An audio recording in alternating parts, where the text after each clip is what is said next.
káàbọ̀ sí orí ìkànnì ẹ̀wọ̀n fídíò tó wà lẹ́gbẹ̀ẹ́ mi àti máa play fún yín nínú fídíò ẹ̀ ní jáde ó tún pẹ́ pẹ̀rẹ̀ àṣírí sóríṣiríṣi ọ̀rọ̀ nínú fídíò ẹ̀ ti mọ̀ pé táwọn ò bá rí àwa kì í sọ ìtàn bá wá síbi láti wá sọ ajẹ́kẹ́ àti ṣèwádìí dáadáa lórí ẹ̀ tí a tó sọ ẹ̀dẹ̀ mọ̀ pé tó wá jẹ́ kí ìgbà àkọ́kọ́ ni ẹ̀ darapọ̀ mọ́ lórí ìkànnì ẹ̀ like comment kẹ́ subscribe kẹ́ share àwọn fídíò àkàbàlẹ̀ máa jẹ ìgbádùn àwọn content báyìí ẹ wo fídíò oríṣiríṣi àṣírí oríṣiríṣi ọgbọ́n ló wà nínú ẹ̀ wo ẹ̀dẹ́ ká ṣe kí ni ẹ̀dẹ́ ká sojú abẹ́ kò.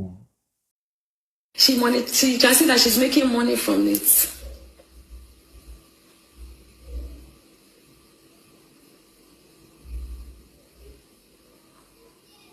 Naira, I did not say you killed Mohbad. I only asked you, what did you do when your Malian's team, and because I will say Samlar is part of you. We saw the video. What did you do about it? That's all. If Nigerian decides to cancel you, I don't think I have the power to tell anybody to cancel you. And I don't think I ever did a video to say, cancel Naira Marley. I don't think so. Very Dark Maria, the one that did a video to say they should cancel them. Whether they are right or whether they are wrong. You made that video. I did not make that video. I was angry. I was emotional. Yes. At the time, I was going on in the group at that time. I think when Sam Clef was attacking the video, and Dre, you know, they had this, they're off there.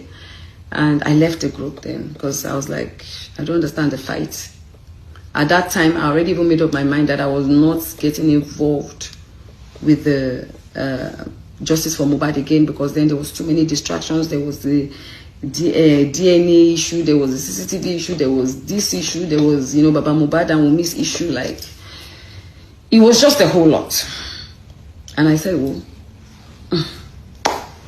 thank God there's a corona inquest. Thank God an autopsy has been done. At least if we cannot achieve everything, we'll be able to achieve some. Let me take a bow. So with that consigned group, I came off it. But I have some people that are still in that group that has the full, do you understand? It's a crime for you to post people's private chat. It's a crime. You have to understand the law. But if the right authorities request for it, I'm sure the 1 or 2 or 3 people that still have the video, will, the group chat will tender the group chat. But asking that I posted, it's a crime. Why would I post other people's private chats? You want them to sue me? No. But take it to the right authorities. If they request for it, there are 1 or 2, 3 people that have it. They can go through the whole concerned citizen chat to see if there's anything implicating them. Even your own that you wanted to do justice for yourself, it was a link. I think it's Unclave that even first posted that link in the group. I can't remember. It was a link that was already trending online that they just put there. You understand? For us to see. So, it's a group chat. Truth. Very dark man came out to do that video. I know that they've called you to tell you that I have petitioned them, right? NCCC, they've called you to tell you that I have petitioned them. So you have to come out and do your normal manipulative tactics. I'm a very wise woman. I know when to fight. I know when to listen. And I know when to speak. I'm not like you that speaks from the both side of the mouth. I'm not like you that is very, very manipulative, deceitful, corny. I'm far different from you. That's the difference between me and you. You've tried in all your might to bring me down, but you cannot. Because who God has made, no man can destroy. No man can destroy. I'm so glad that you yourself start to see a lot of videos of you circulating on the same internet space. Videos that you made. Or you insisted that they cancel Naira Marley. With your own mouth. Videos that you made against them. Numerous videos. Before you decided to take a turn. So that you can know that you speak from the both side of your mouth. And people should not take you serious.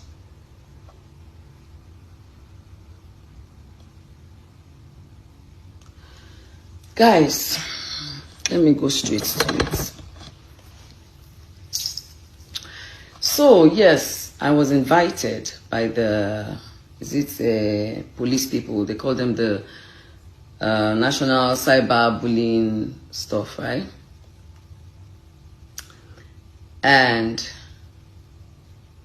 I was on my way to Tanzania for Priscilla's wedding when I was called upon. I saw the letter. I sent it to my lawyer. I put a call through. I sent a message that I'm not going to be around, but when I come back, I would honor their invitation. So I traveled and came back. When I came back, they responded with a letter and asked me to pick a date. I picked the date. And we went, me and my lawyer, we got to Abuja. I didn't know why I was invited, but I had an idea. But I just didn't know which of it was, But later, I had an idea of why I was going there, so I went. When I got there, I met with Officer Suleiman. He was the one in charge of the case. I was also taken to see another senior officer, the lady. And Officer Suleiman took me in, and I was asked to write my statement. You know, when you want to first write statement, they will say you should write about when you were born, your this and that, your family, your address, your da-da-da-da. I wrote. When I was done, they asked me that what's my relationship with Naira Marley. That what exactly did Naira Marley do to me? I said, Naira Marley, I don't understand. He said, yes, now that Naira Marley is the one that wrote the petition. That, I should also explain my own side of the story. So I started explaining my side of the story. I talked about, yes, I used to promote Naira Marley's song through my TikTok video. I've never met Naira Marley before, which I thank God that when he came eventually, and I asked him before those police people, have you ever seen me before? He said no. So let me go back. So yes, I said, I used to promote a song until when Mohbad died. I was in America. How they even buried him was the first heartache for me when his neck was broken. I think I was on my way back to Nigeria. I came back, I went to Abuja. And then I saw a video, a Snapchat of Naira Marley coming to dance, At that time, fingers were already pointing towards his direction. A lot of videos started coming out. I was angry, like, guy, this is not the time for you to be dancing when one of your person, whether the guy is still under your record label or he's not under your record label anymore, at least he was part of you people on Snapchat. And I was like, then Sam Larry also, did one video, was saying, later deleted the video, but obviously the video had circulated, something like where Soro, that kind of thing. Like, when somebody's dead, the dead cannot speak, you know, then he later deleted it. I was like, ah. Then videos started coming out about how he went to Naira Marley's house with some of his friends to say he didn't want to work with their manager anymore. How, you know, they were beating. He landed in the hospital. We saw the bruises. He said, if anything happened to me, you know, they should hold Naira Marley. How there was so many videos just flying around. Until when I now saw Sam Larry's video, when Zlatan and Mohbad were having a video shoot, and he came in with some boys. They were holding weapon. They were holding something like looked like a weapon, and I was like, So this thing is true. And as a concerned citizen, as a mother, I don't think I was the only one that was pained. Because if I was the only one that was pained when we did the candle night, I don't think the whole world would have done that, the candle nights that he did for Mohbad. We all came out. And I used my platform. Because a lot of narratives were flowing during that time. We had the narrative of the friend, you know, they say they're acting with ring. We had another narrative, you understand, about so many things. And then when Sam Larry's voice came out where he said, what he basing? What he basing means that they have buried him. All stations settled. I said, I don't want to believe. But with all these things that are going on, it's very glaring that Sam Larry bullied Mohbad. And what we saw in happened in Naira Marley's house, where he was beaten, his neck had a teeth bite and all that. Then Naira Marley bullied Mohbad. And I was angry. Now what you see will definitely bring a reaction. What you don't see might not bring a reaction. So we did not see how he actually died. We only knew a nurse gave him injection, blah, blah, blah. You understand? So definitely we need to find out exactly what happened in that house.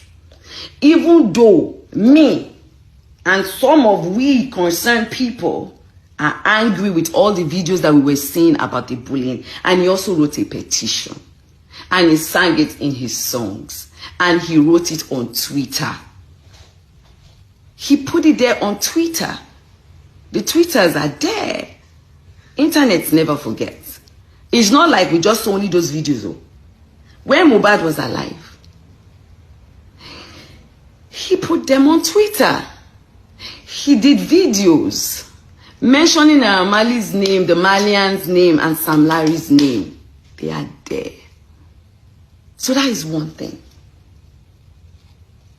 I said the other one was to find out exactly what happened in the last few hours before he died. I'm not a police officer. That is not my job to do. It's a murder case, and we must allow the right authorities to do that. So what did I do? I took my foundation up. The day I came out to do the first video, already I contacted my lawyer. And I, said, I have a foundation. My foundation fights for things like this. So I took up that duty. Do you understand? To write to all the right authorities. And one of the first things I pushed for was for his body to be exhumed so that an autopsy can be carried out, so that we can know exactly what killed him. Number 2 was to revisit all those that bullied him. And this is not just him saying I was bullied. We saw videos of bruises on his body.